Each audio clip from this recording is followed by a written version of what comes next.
Bueno, pues vamos a seguir con esto de cómo modelar con modelos discretos, si les parece.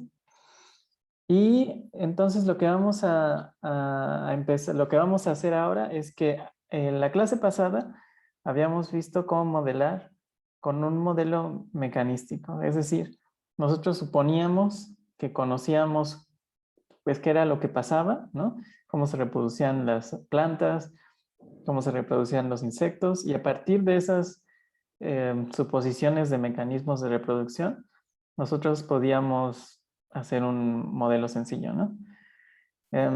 Ahora lo que vamos a hacer va a ser un poco diferente y vamos a tomar estos datos que les estoy enseñando en la pantalla y vamos a usarlos para hacer un modelo, ¿ok? Y el, em, lo que quiero enseñarles con esto es, si ustedes tienen algunos datos, que son algunas consideraciones sencillas para que ustedes puedan escribir un modelo discreto, ¿ok?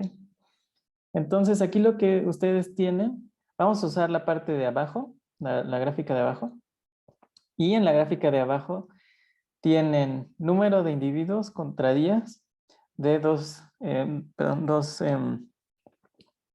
de especies distintas de Paramecium. ¿Ok? Entonces abajo Paramecium caudatum y arriba Paramecium aurelia. Ahora, pues no vamos a modelar interacciones entre los dos ni nada porque eso es más difícil y no llegamos a eso todavía. Pero sí vamos a modelar solo uno de ellos. Entonces nos vamos a tomar Paramecium aurelia, que es el que se ven mejores los puntos, y vamos a tratar de construir un modelo con esta curva, a partir de esta curva. Entonces vamos a pasar al pizarrón, pues, y vamos a ver cómo hacer el modelo de este cultivo de paramecios, ¿ok? Entonces voy a compartir ahora el pizarrón y vamos a seguir ahí. ¿Ok? Entonces vamos a usar un modelo discreto. Bueno, entonces aquí ya puse yo pues los datos ya bonitos, no feos como antes. Y aquí tengo n, que son nuestros días, que lo estoy tomando discretos, ¿no? Nuestro tiempo. Y pn es el número de individuos que se observan en el día n, ¿ok? Entonces son los mismos datos que les puse antes, simplemente aquí graficados de una forma más clara y bonita, ¿ok? Bueno, entonces, lo primero que quiero que vean es el comportamiento de, de estos puntos. Ajá. Y hay algunas cosas que son, que se pueden ver muy fácilmente de este conjunto de puntos. Y lo que podemos, lo que podemos ver fácilmente es el cambio en el tamaño de la población después de un día, después de que pasa un día. Entonces, si nosotros vemos cómo cambia la población en un día cuando empezamos con el cultivo, podemos ver que delta PN, que sería este de aquí, entonces dejen pongo la lupita. Entonces, aquí sería delta PN, es casi cero. Ajá, ¿ven? Casi no aumenta el número de individuos cuando apenas empezamos. Ajá. Cuando tenemos poquitos individuos, el crecimiento de esos individuos es muy lento. Ajá. Si nos tomamos ahora esta región de aquí, donde ya hay varios individuos, entonces podemos ver que delta PN, que sería más o menos esto, es muy grande, ¿no? Es mucho mayor a 1. Perdón, es que se ve medio feo. Bueno, entonces aquí es mucho mayor a 1. Aquí es casi 0 cuando la población es muy pequeña. Y cuando llegamos aquí por 500 y algo, vemos que, digo, hay mucho ruido aquí, pero pueden ver que aproximadamente el cambio aquí de la población de un día a otro, ya es otra vez muy pequeña. Aquí otra vez delta PN es casi cero. Entonces, queremos un modelo tal que cuando la población es muy pequeña, cuando PN es muy pequeño, casi cero, entonces PN también sea, delta PN también sea cero, casi cero. Cuando estamos en poblaciones intermedias, que sea muy, muy grande el crecimiento, pero cuando ya las poblaciones alcanzan cierto tamaño, queremos que este crecimiento otra vez sea muy pequeño. Entonces, ¿cómo podemos escribir esto? ¿O cómo podemos hacer un modelo de este sistema? Bueno, pues primero, recuerden que queremos una ecuación en diferencias.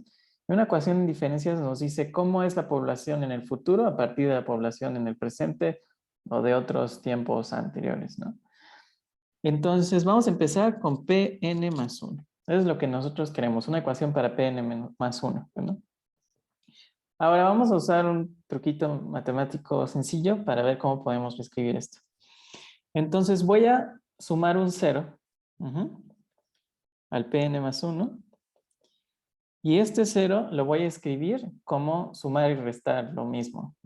Entonces, Pn más 1 va a ser Pn menos Pn. Ahora voy a asociar el Pn más 1 menos Pn y voy a dejar el otro Pn solo. Entonces es Pn más Pn más 1 menos Pn. Y ahora, ¿quién es Pn más 1 menos Pn? Pues eso es delta Pn, es el cambio en la población después de un solo día. Entonces esto es Pn más delta Pn, ¿ok? Y entonces, ¿qué me está diciendo esta ecuación? Esta Pn más 1 es igual a Pn más delta Pn. Pues que la población en el futuro va a ser la población actual más un cambio en la población. Entonces, básicamente, ¿cuál va a ser el tamaño de mi población en el futuro? Pues lo que ya tenía más lo que cambió en ese día, durante ese día, ¿ok? Y bueno, esto nos es muy útil porque tenemos aquí ya una dependencia con delta PN. Y delta PN es lo que ya sabemos cómo tiene que estar, cómo tiene que cambiar con el tamaño de la población, ¿verdad? Delta PN tiene que ser una función tal que para PNs chiquitas, o sea, para esta región del eje, delta PN sea pequeña, perdón. Aquí en los intermedios sea grande y aquí otra vez sea chico. Entonces, delta PN va a ser igual a una función de PN, el tamaño de la población, y queremos que f de PN sea casi cero si PN es casi cero. Queremos que f de PN sea casi cero si PN es aproximadamente igual a ¿qué? Pues vamos a definir nosotros aquí pues una cantidad que no sabemos bien cuál es, pero vamos a tomar este punto aquí, ¿ok? Entonces a este punto le voy a llamar S, ¿ok? Entonces a este nivel le voy a llamar S y S es aproximadamente 540. Digo, podríamos haber, como hay mucho ruido en esta parte de los datos, pues podríamos haber elegido tal vez otro punto, pero se ve más o menos bien este de 540, ¿no? Entonces, queremos que f de Pn sea más o menos 0 si Pn es aproximadamente S, que dijimos que en este caso es como 540. Y además, ¿qué otra cosa queremos? Queremos que f de Pn sea positiva para Pn entre 0 y S. Ajá. Entonces vamos a poner Pn entre 0 y S. ¿Por qué queremos que sea positiva? Para que el cambio en la población sea positivo y tengamos un crecimiento, y no negativo y que tengamos un decrecimiento. Y bueno, si nosotros hacemos todo esto, pues hay una función bastante sencilla que nosotros podemos usar, que tiene todas estas características. Entonces, nosotros, o sea, digamos, podemos encontrar muchas funciones que tengan estas características, pero como recuerdan que les dije en la presentación, nosotros vamos a querer siempre encontrar la descripción más simple, porque es más fácil de manejar, tiene menos parámetros y es más fácil para nosotros estudiar qué pasa. Ajá. Si tenemos algo muy complicado, entonces no vamos a aprender nada. Entonces queremos lo más sencillo posible. Eso siempre tenemos que cuidarlo. No traten de hacer cosas complicadas. Ese era el punto donde ya llegó la población estable. ¿Ese? ¿Dices? Ese. Sí, es el punto, digamos, donde ya llegó a un equilibrio porque ya no tienen recursos o cosas así.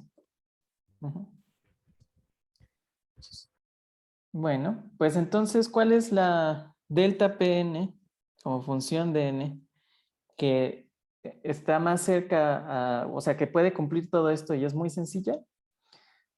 Pues tiene que ser función de Pn para que cuando Pn sea 0, delta Pn sea 0.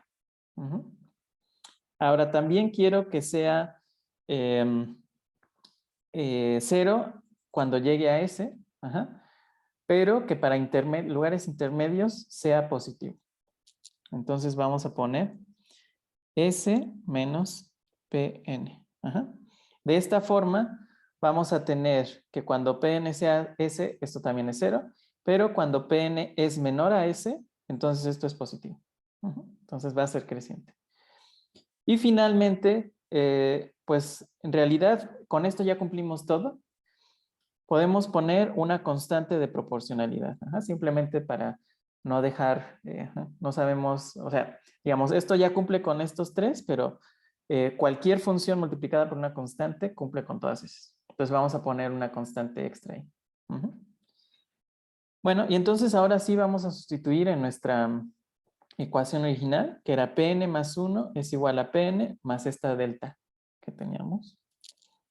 Entonces vamos a tener Pn más 1 es igual a Pn más esta delta Pn, que es K Pns menos Pn. ¿Ok? Y esa es casi nuestra ecuación. La S ya la tenemos, ¿verdad? Que era esta línea que vimos arriba. Pero ahora faltaría K. Y esta K, ¿qué nos está diciendo? Pues si esta K es muy pequeña, bueno, imagínense, no sé, 0.01, algo muy cerca de 0. Entonces Pn más 1 sería casi Pn. Entonces casi no cambiaría con los días. Eso quiere decir que esta curva sería como, no crecería mucho, ¿no? O sea, sí crecería, pero no crecería tan rápido.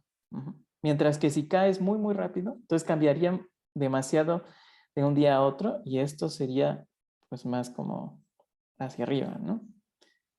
Entonces, ¿cómo encontramos esta K de estos datos experimentales? Pues lo que puedo hacer en este momento es, voy a reescribir esta ecuación de la siguiente forma. Voy a pasar restando el Pn y voy a tener delta Pn es igual a Pn más 1 menos Pn y esto es K Pn S menos Pn, que era lo que ya teníamos para delta Pn, ¿no? Pero ahora voy a hacer un cambio de variables y voy a decir, bueno, más bien voy a renombrar variables. Y voy a decir y va a ser delta Pn. Y ahora x va a ser Pn S menos Pn. ¿Ok? Y si hago este cambio, entonces esto se convierte en la ecuación de una recta, ¿no? Esto es y igual a kx. Ujú. Entonces el truco va a ser ahora volver a graficar estos mismos datos que yo tengo aquí, pero no en esta forma de Pn contra n, sino lo que voy a graficar va a ser calcular los deltas Pn, entonces voy a restar para cada Pn más 1 el Pn anterior, y así, ¿no? Para todos los Pns. Y para cada uno de esos también voy a calcular esta cantidad, Pn, S menos Pn, y voy a tratar de ajustar una recta para poder encontrar este K. Entonces, si hago yo esto, voy a obtener esto, con los datos anteriores. Entonces, aquí tengo el delta Pn, Pn más 1 menos Pn, que ahora le llamé Y para que sea el eje vertical. Y en el eje horizontal, Pn S menos Pn, que lo tengo aquí. Como pueden ver, pues los datos están un poco dispersos por ahí, pero afortunadamente sí, pues más o menos puedo encontrar una recta que ajusta aquí los datos con mucho error, pero sí, o sea, sí se ve una tendencia, ¿no? Que esto va creciendo. Entonces sí lo puedo hacer. Bueno, y si yo hago esto, entonces aquí voy a ver que la pendiente de esta recta, pues es aproximadamente 0.00145. Bueno, el valor no importa, pero sí lo que quiero que vean es que sí puedo encontrar yo un valor a partir del ajuste de esta recta. Y ya con esto, en realidad ya tengo yo todo lo que necesito para modelar estos datos. Entonces, ¿quién sería ya con los valores el modelo de esta, ¿cómo se dice? Población de parámetros?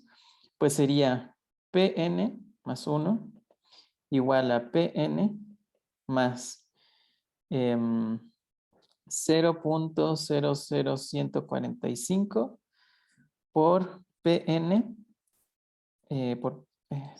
por Pn, y ahora 540 menos Pn.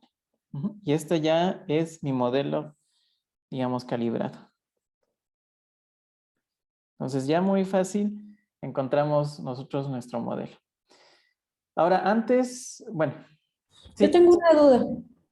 ¿Qué pasa? ¿El 540 es la S? Sí, tenemos ¿Esa aquí. la determinaste nada más como a ojo de buen cubero? Ok, gracias. Sí, por eso les dije, podríamos encontrar otra cosa porque tiene mucho ruido. Pero ahorita lo único que quiero transmitirles es eso, ¿no? De que es fácil encontrar un modelo discreto así. Bueno, entonces ya tengo yo esto. Y lo que puedo hacer entonces es elegir una condición inicial, un P0, P1, P2, y meterlo aquí para evaluarlo. O sea, yo puedo sustituir esto como con un número y me va a dar otro número que es la población al siguiente día. Ahora, de mis datos, aquí tengo uno que es como 0, entonces eso no me sirve porque, ¿por qué? Porque si yo meto aquí 0, sería 0, esto es 0 por cualquier cosa es 0 y 0, entonces todo sería 0. Pero voy a tomar otro punto, aquí el 2, que ya no es 0, es otro número, y vamos a ver qué pasa, qué puntos me genera este modelo. Vamos a ver si está bien o si está mal o qué está pasando. Entonces, al final, yo obtengo esta gráfica. Entonces, aquí en azul voy a tener yo los datos originales, los datos experimentales. Y si ven, el rojo es del modelo que pusimos. Y pues, digamos, sobre todo aquí, como que se despega un poquito. Pero en general, pues sí ajusta bastante bien, ¿no? el crecimiento está bastante cercano, llega al punto que queremos y lo hace aceptablemente bien. Bueno, entonces ya vimos que obtuvimos un modelo a partir de los datos que teníamos. En este caso fue muy sencillo. Y ahora vamos a, bueno, primero que nada, vamos a hacer un poco más con este modelo, algo más de matemáticas para ver bien qué está pasando. Y luego vamos a ver cómo obtener estos puntos, porque nosotros podríamos hacerlo muy fácil, ¿no? Nosotros podríamos usar una calculadora, meter aquí un número, hacer todas las multiplicaciones y la suma, e ir sacando uno por uno. Lo cual está bien, pero después podríamos tener ecuaciones un poco más complicadas y no podemos estar metiendo un número siempre a ver qué pasa, ¿no? Entonces, debe haber otra forma. ¿Sí? Sí. O sea, ya les puedo pasar el artículo en el que está. Después en el material de la clase. Bueno, entonces vamos a seguir con la ecuación general ya sin los números. O sea, ya que vimos que esto con los números que encontramos ajusta bien, ahora vamos a tomar la ecuación pura, digamos. ¿Ok? Bueno, entonces era esta la ecuación, con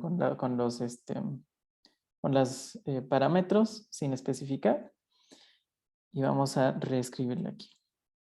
Entonces teníamos Pn más 1 igual a Pn más K S menos Pn por Pn. Ok, esta era nuestra ecuación. Sin poner quién es S y quién es K. Y vamos a compararla primero con los modelos que teníamos antes, ¿ok?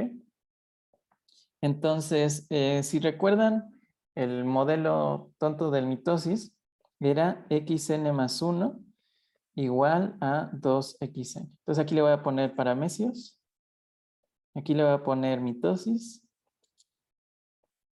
Y teníamos, vimos que el de los pulgones era lo mismo, nada más que con otro número aquí. Y el de las plantas era Pn más 1 igual a una constante por Pn más otra constante por Pn menos 1. Ahora vamos a ver cuáles son las diferencias entre estos tres modelos que vimos la clase pasada y esta clase. ¿Okay? Entonces,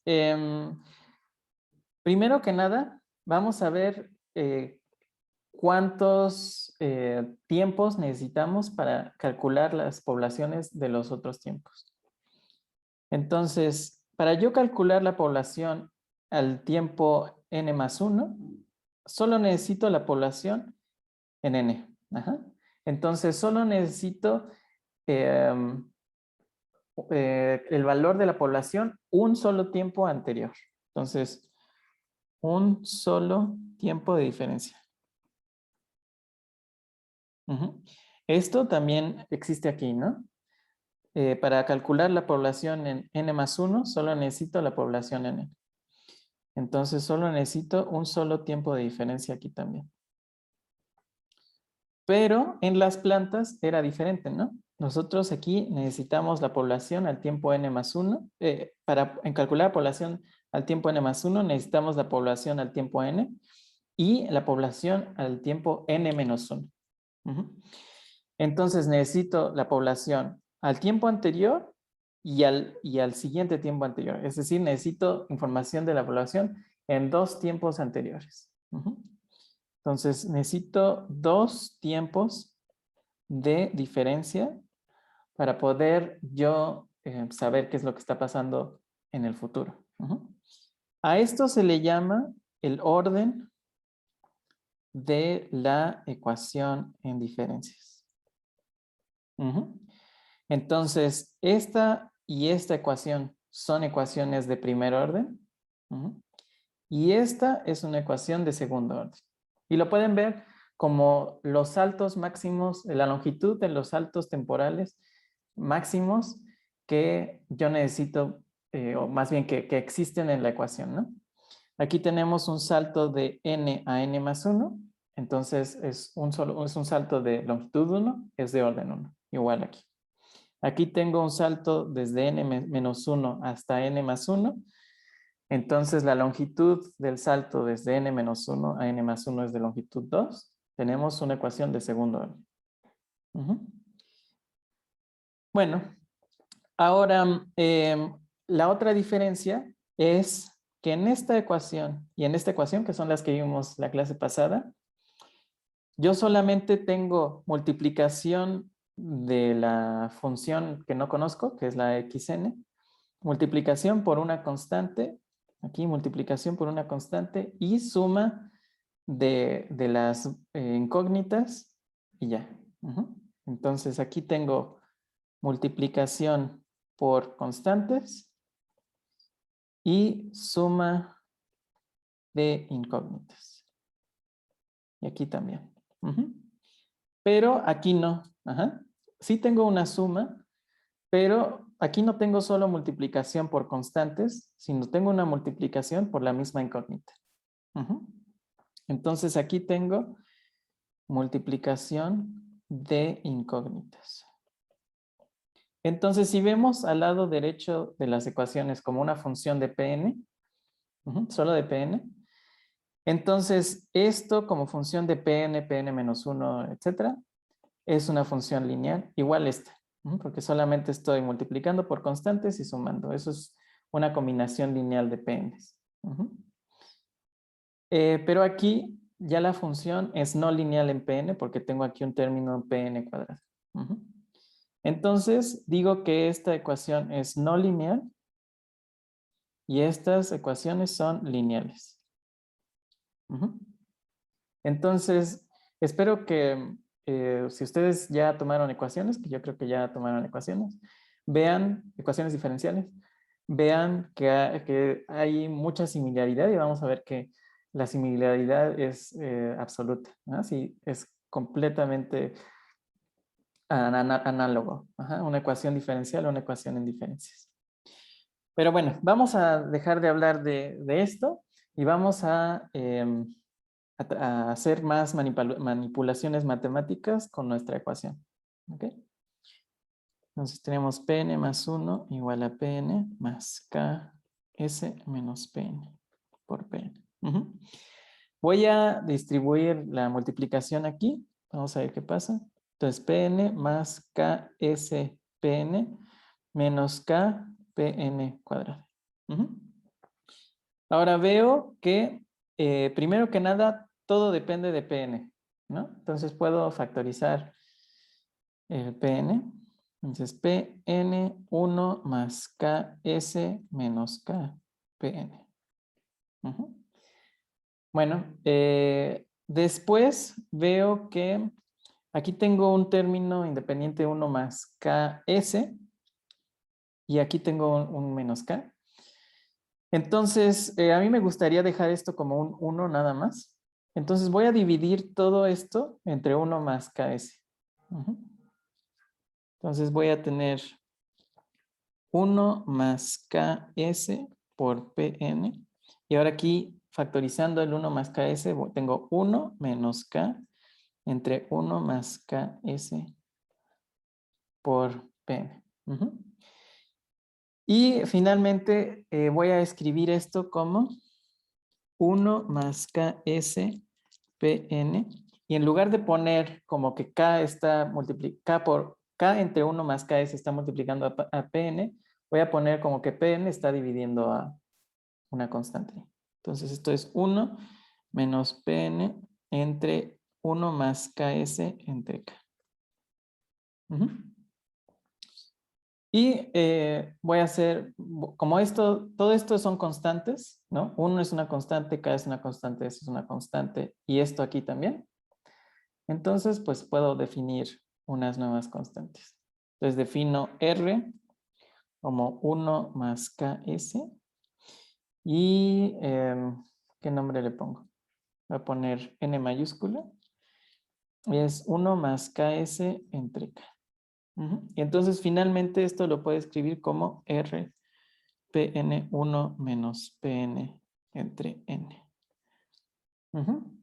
Y entonces, yo no sé si ustedes lo hayan visto en otros cursos, pero hay una ecuación diferencial muy famosa que se parece, que el lado derecho de la ecuación diferencial se parece muchísimo a esta. Y esto en ecuaciones diferenciales se le conoce como la ecuación logística. Ahora, esto no es una ecuación diferencial, sino es una ecuación en diferencias. Entonces, como es una ecuación en tiempo discreto, lo que vamos a hacer es que vamos a decir que es una ecuación logística, pero es una ecuación logística discreta. Esta es la ecuación logística discreta. No nos vamos a meter mucho en eso porque como muchos de ustedes tal vez ya saben, esto tiene un comportamiento bastante interesante que necesita mucho tiempo. Entonces le van a dedicar toda la clase en una ayudantía a explicarles el comportamiento de la ecuación logística discreta. Y ahorita simplemente vamos a decir que, más bien les estoy diciendo que es la ecuación logística y ya. La ecuación logística discreta y no nos vamos a meter con más problemas. Ahora, fíjense que hay dos condiciones iniciales muy interesantes en la ecuación logística discreta. Vamos a suponer que tengo la condición inicial P0 igual a 0. ¿Qué pasa si tengo P0 igual a 0? Bueno, pues P1, o sea, si yo pongo n igual a 0 en todos lados, pues voy a tener que P1 es igual a R por P0, 1 menos P0 entre n. Pero dijimos que P0 era 0, entonces esto sería... Ay, no puedo escribir bien. Bueno, esto sería... Me dan la vuelta porque no quiere escribir esto. Bueno, entonces esto sería R por 0 por 1 menos 0, ¿no? Entonces 0 por 0 es 0 y esto sería 0. Y esto es P1. Bueno, pues aquí ya debería ser lógico que está pasando, ¿no? Si ahora yo calculo P2, que es RP1, 1 menos P1 entre N, pues es exactamente lo mismo que teníamos antes, ¿no? Esto es R por 0, porque dijimos que P1 era 0 entonces. 1 menos 0, y esto es igual a 0, y esto es P2. Entonces, al final, pues siempre estamos teniendo ceros, ¿no? O sea, no importa qué tiempo me tome, si yo utilizo la condición inicial P0 igual a 0, entonces siempre tengo 0, para toda n. Entonces, podemos ver de aquí que si P0 es igual a 0, entonces Pn es igual a 0 para toda n. Entonces, la solución es constante respecto a n. No cambia, el valor de la solución no cambia cuando cambia n. Es una solución completamente constante. Siempre va a valer lo mismo, independientemente del n que uno toma. Esa es una de las soluciones interesantes. Y vamos a ahora suponer que ahora P0 es igual a n, 1 menos 1 entre r. Entonces, ¿qué pasa si yo tengo esto? Pues vamos a sustituir. Entonces, P1 es igual a r, P0, 1 menos P0 entre n. Y ahora sustituyo el valor de P0. Voy a dejar el P0 que está fuera del paréntesis indicado y nada más voy a sustituir adentro y ya después sustituyo afuera. Entonces esto sería RP0, 1 menos 1 entre n por n, 1 menos 1 entre r. Entonces se me va el n y voy a tener RP0, 1 menos 1 menos 1 entre R. Entonces, con ley de signos, esto sería RP0, 1 menos 1 más 1 entre R. Se va el 1 y el menos 1, ¿no? Y voy a tener RP0 por 1 entre R. Pero el 1 entre R y el R se me van. Y esto va a ser igual a P0, que es igual a N1 menos 1 entre R. Y ya, ¿no? Y esto va a ser mi P1, ¿no? Desde aquí. P1 es P0, básicamente. P1 es P0 cuando P0 es esto. Y otra vez, ¿no? Como P1 ahora es exactamente lo mismo que era P0.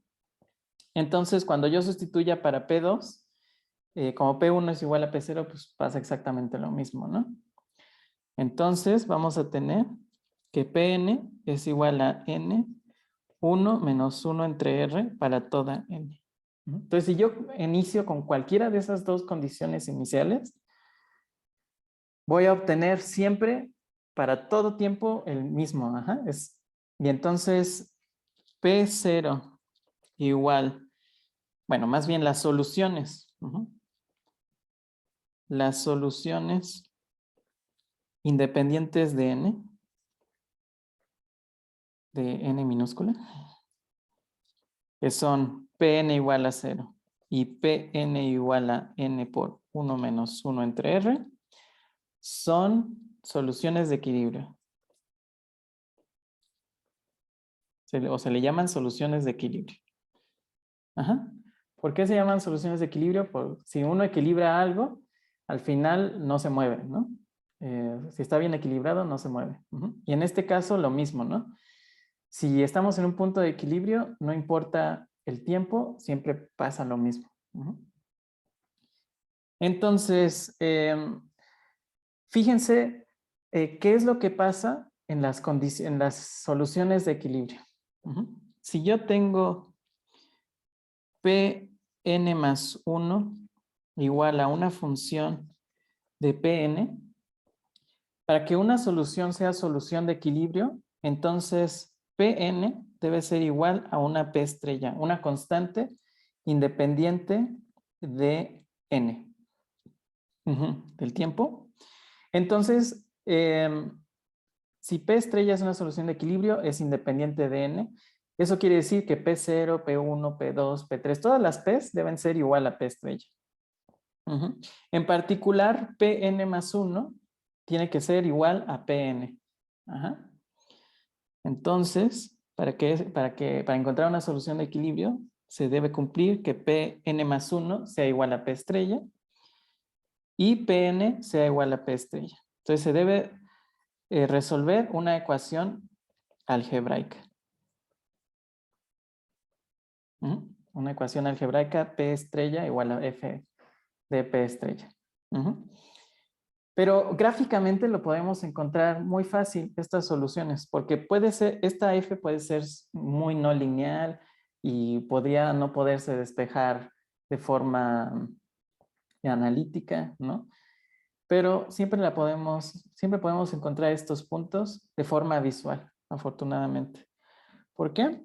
Porque fíjense que yo puedo dibujar dos rectas. Yo puedo dibujar Y igual a P, Y igual a P estrella, bueno, a P, vamos a ponerlo. Y puedo dibujar la curva Y igual a F de P. Y entonces, esto se cumple se cumple esto en las intersecciones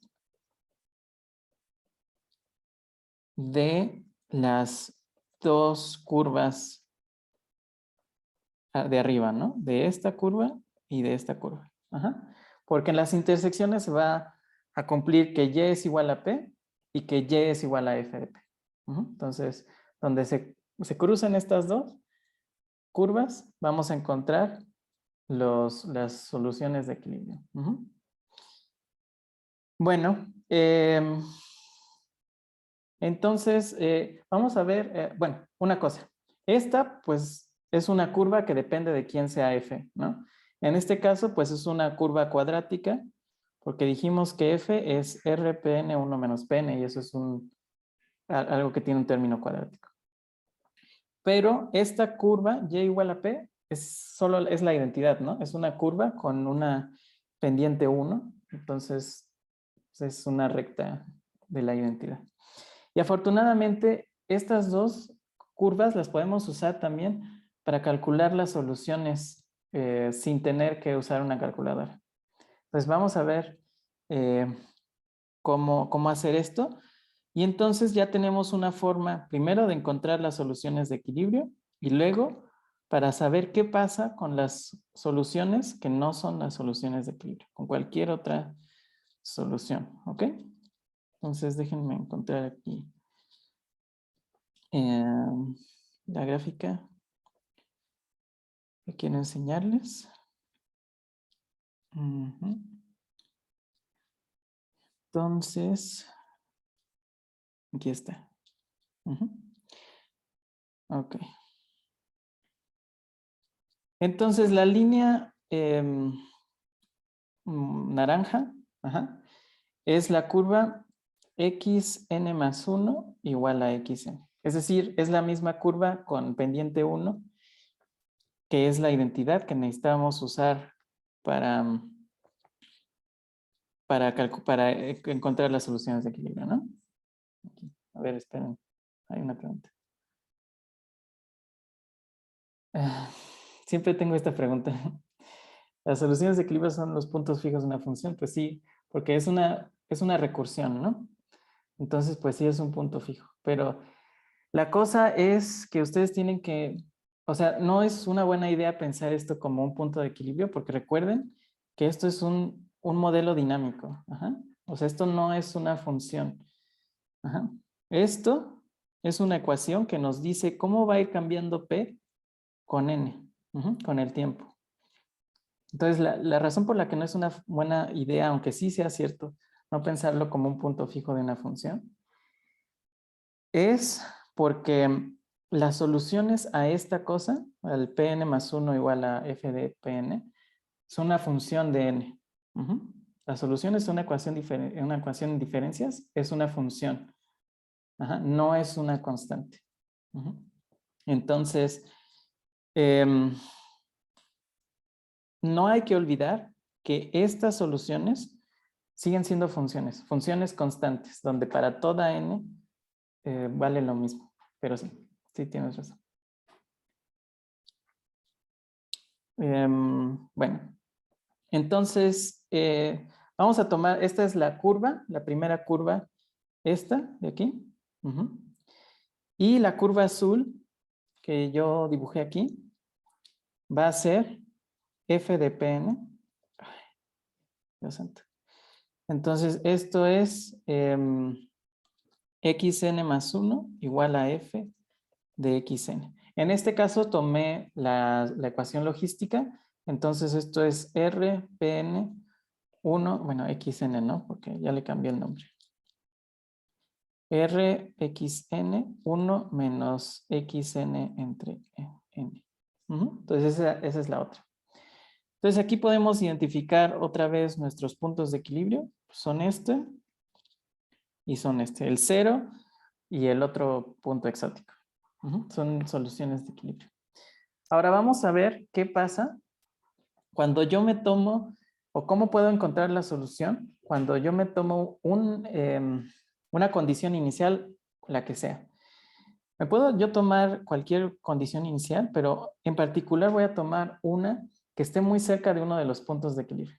Entonces, voy a tomarme aquí mi P0. Bueno, mi X0, no importa. Que le cambié de P a X cuando hice esta gráfica. Bueno, entonces voy a tomar la condición inicial aquí y voy a encontrar la solución de forma gráfica. Esto suena como chistoso, pero sí hay artículos buenos que usan este método gráfico para encontrar cosas, soluciones. Entonces, me tomo esta condición inicial y como esta gráfica es xn más 1 igual a f de xn, entonces si yo subo hasta acá. Entonces, lo que estoy haciendo es evaluando esta función en x0, ¿no? Porque esta es la curva de la función. Entonces, aquí estoy evaluando f en x0, pero f evaluado en x0 es xn más 1, ¿no? Entonces, f en x0 es x1. ¿Están de acuerdo? Entonces, aquí esto es x1. Bueno, entonces ya tengo x1, pero a mí me gustaría calcular x2, x3, x4, x5. ¿Qué hago para poder yo encontrar los otros puntos? Bueno, pues para poder evaluar yo, o para poder yo encontrar el valor de x1, de x2, x3, x4, pues necesito hacer lo mismo, ¿no? Encontrar el punto en el eje x que corresponda al punto y luego subirlo y ahí tengo el próximo punto, ¿no? Entonces, aquí tengo yo el valor de x1 en el eje y. Yo lo necesito en el eje x para poder evaluar en la curva donde queda, ¿no? Afortunadamente, yo tengo esta línea, ¿no? Yo tengo esta línea que es la línea de identidad. En esta línea, tanto x como y valen lo mismo. Entonces, lo que yo puedo hacer es extender una línea completamente horizontal para que siempre valga x1 en y. Extenderla hasta la identidad. Y aquí ya me estoy asegurando entonces que el punto este en el eje x es igual a x1, ¿no? Porque ahí x es igual a y, entonces x1 es igual en el eje x y en el eje y. Y ya que tengo yo el punto en el eje x, pues ya puedo evaluar yo en la función, ya puedo ver a qué punto le corresponde en la curva que es fx. Entonces puedo yo extender aquí una línea vertical y ya sé otra vez que aquí es x2, ¿no? Porque xn más 1 es igual a f de xn. Y si esto era x1, pues esto es x2. Y hago lo mismo, ¿no? Extiendo una línea horizontal y cuando llegue a la identidad, ya sé que ahí vale x2 tanto en x como en y, ¿no? Tanto en el eje horizontal como en vertical. Y puedo volver a hacer, ¿no? Y evaluar y ver quién es x3. Y x3 va a ser esto. Pues aquí tengo x3. Y puedo seguir haciendo esto para encontrar para toda n la solución a partir de esta condición inicial. Nada más tengo que seguir haciendo líneas horizontales y verticales, horizontales y verticales. Y lo que quiero que vean aquí es que mientras n crece, me voy alejando del valor de x0. Empecé con una x0 muy cercana a... Empecé con una x0 muy cercana al punto de equilibrio 0, a la intersección de las dos rectas. Y aunque empecé cerquísima, ahora ya estoy muy lejos, ya estoy por los 500. Y yo había empezado pues casi 0. Y al mismo tiempo que me estoy alejando del 0, del punto de equilibrio 0, me estoy acercando cada vez más al otro punto de equilibrio, al otro n por 1 menos 1 entre r. Si yo empezara con una condición inicial cerca de aquí, como por 490, 510, pues es bastante fácil ver que de todas formas me volvería a acercar ahí, ¿no? Entonces, lo que puedo decir entonces es que me voy a alejar, por muy cerca que yo empiece de este punto de equilibrio, me voy a alejar. Entonces voy a llamar a este punto de equilibrio inestable. ¿Por qué? Porque me alejo aún empezando cerca de él.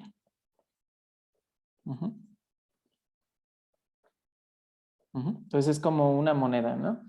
Si yo pongo una moneda de canto, si no la pongo exactamente bien, se me va a caer.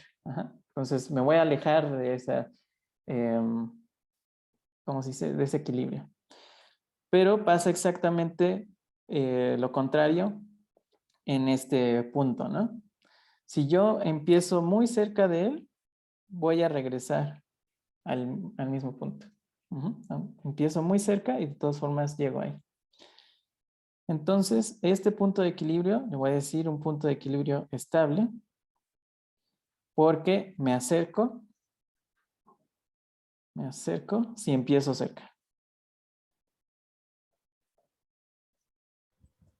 Y Pero este perdón, ahí no analizamos nada de qué sucede después. ¿Después de qué?